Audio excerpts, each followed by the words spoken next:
Hey, what's up, everybody out there in the YouTube universe?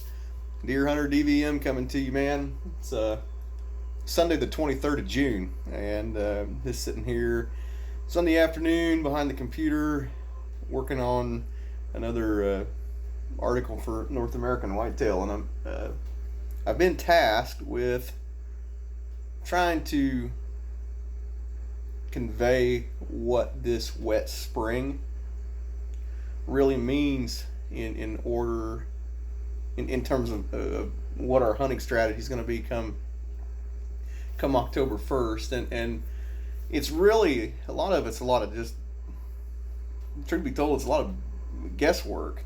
There are things we know, there are things that we don't know, to borrow Donald Rumsfeld's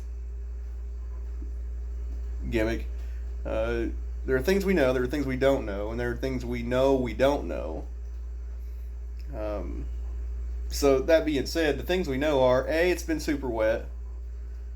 B, Midwestern cropping has been awful this year, and my dad's a farmer, and I know a lot of farmers around here locally, and it's been a struggle for them. And Iowa, Illinois, Nebraska, Minnesota, Indiana, I think those are the top 5 corn producing states. They've all been hit, and it's been super wet. So what does that mean?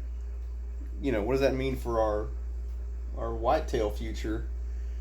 And the future is uncertain.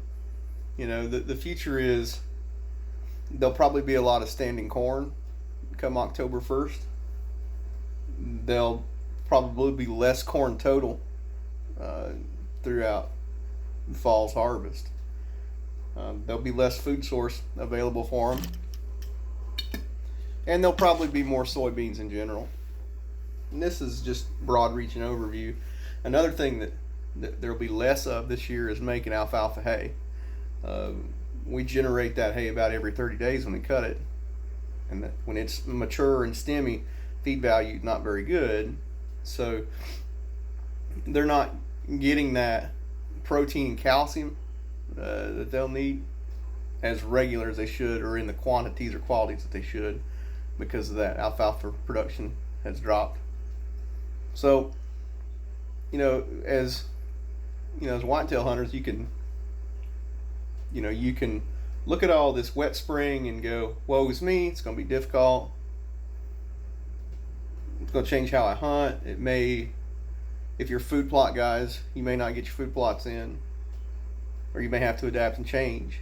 And if you rely strictly on food plots to kill your deer, it's going to be difficult, I think, on you to get it done this year at face value. And that being said, I don't rely on food plots really myself. I don't really hunt around them that much. A lot of people think that's BS, but I really don't. I can't tell you the last time I shot a buck over a food plot. It's just too nichey for me. But if you look at the broad reaching overview, there are some things that are good about this late spring. It's almost July right now, right? It's June 23rd. It's almost July, and bucks are starting to show you what they're packing as far as headgear goes. So you can sit around and worry about what crops are where, or you can go out and take advantage of the height of those crops not being very high right now, and you've got more open ground now than you've had in the history probably of your Junes and Julys. So in other words, there's a lot less corn to see through. Most corn around here is not even close to knee high. You've got tons of ground to be able to scout lots further than you used to be able to. So that may actually help you identify a target buck without having to rely solely on trail camera work or previous history with him. So that's a good thing.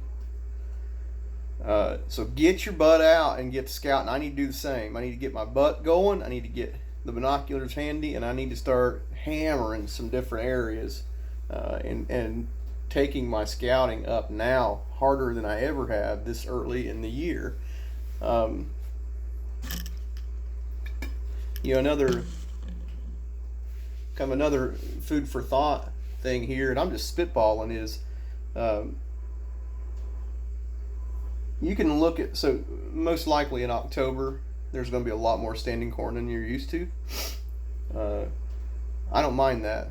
I actually like that a lot. So my strategy now is find them immediately. In the next 2 to 3 weeks, find your targets immediately. Don't wait for those big fields of lush soybeans, and get out there right now with some spotting scopes and some binoculars, and get out there and locate immediately. Try to identify bedding areas, or identify where you think bedding travel may be. Get some cameras in and see if you can't, or at least me, see if I can't find an area where I know there's going to be a bunch of standing corn through the month of October. Get in there and crowd him tight. Use that corn to your advantage. It'll be a lot of hanging hunts. It'll be a lot of pack-ins. It'll be a lot of pack-outs. But if you can identify tiny little patches of cover that hold big deer, that are surrounded by standing corn, that standing corn allows you entry and exit flawlessly in scenarios like that. So with that being said, that's a huge advantage. Here's a downside to standing corn. If some of your corn in your areas is standing around the time that does start coming in season, well, now it's like that inverse of summer. Now corn is so tall that you can't see your target buck running across the field heading to the next woodlot to chase a doe. You may not see that target buck run that doe into a standing cornfield and try and tend to her.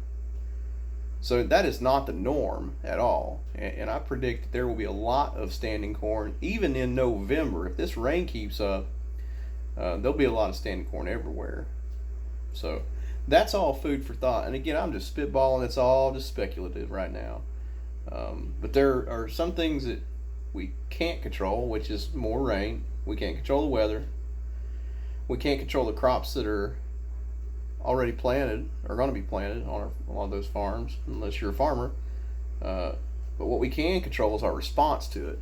So you need to project and think in the future, how can this all relate to my hunting strategy? So that's what I'm on today mentally, and trying to prepare best I can. It's kind of a scramble. Now we talked a little bit about food plots. We do food plots on our place just for attractants, more so the destination food sources. And we have not got I have not got a chance to get our beans in. I've been too busy with work, and the rains just haven't lined up with my days off, and it's been a nightmare. And I don't know that I'm gonna get them planted. They may stay in the bag till next year, which sucks. But can't do anything about it. You gotta get up and go. Inaction is the only sin. So that's it. Just wondering everybody else's thoughts on the matter. Just kicking back here and enjoying a quiet Sunday behind the laptop, brainstorming back in the lab, man. So if anybody got any other comments, ideas, questions, let's talk about it, because this spring will lead to a level of uncertainty during whitetail season that I don't know if any of us have dealt with before. So let's see what we can all get done together. Catch you later, guys.